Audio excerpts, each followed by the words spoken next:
জুলাই গণ অভ্যুত্থানে রংপুর বেগম রোকেয়া বিশ্ববিদ্যালয়ের শিক্ষার্থী আবু সাইদ হত্যার ঘটনায় মানবতাবিরোধী অপরাধের মামলার তদন্ত ১ মাসের মধ্যে শেষ করার নির্দেশ দিয়েছেন আন্তর্জাতিক অপরাধ ট্রাইব্যুনাল। আগামী ১৪ জুলাই এ মামলার তদন্ত প্রতিবেদন আদালতে দাখিল করতে বলা হয়।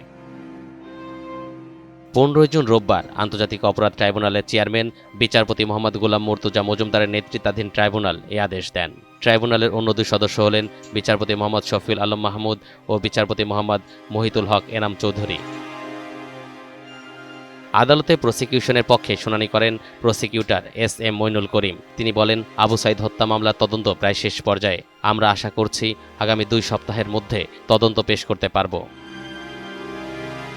এর আগে রোববার সকালে প্রিজন ভ্যানে করে সাবেক এসআই আমির হোসেন, কনস্টেবল সুজন চন্দ্র রায়, বেগম রোকেয়া বিশ্ববিদ্যালয়ের প্রক্টর শরীফুল ইসলাম, ছাত্রলীগ নেতা ইমরান চৌধুরী আকাশকে আন্তর্জাতিক অপরাধ ট্রাইব্যুনালে হাজির করা হয়। ৪ আসামির মধ্যে আমির হোসেন ও সুজন চন্দ্র রায়কে ১৮ জুন এবং শরীফুল ইসলাম ও ইমরান চৌধুরীকে ১৯ জুন জিজ্ঞাসাবাদ করার আবেদন মঞ্জুর করেছে ট্রাইব্যুনাল।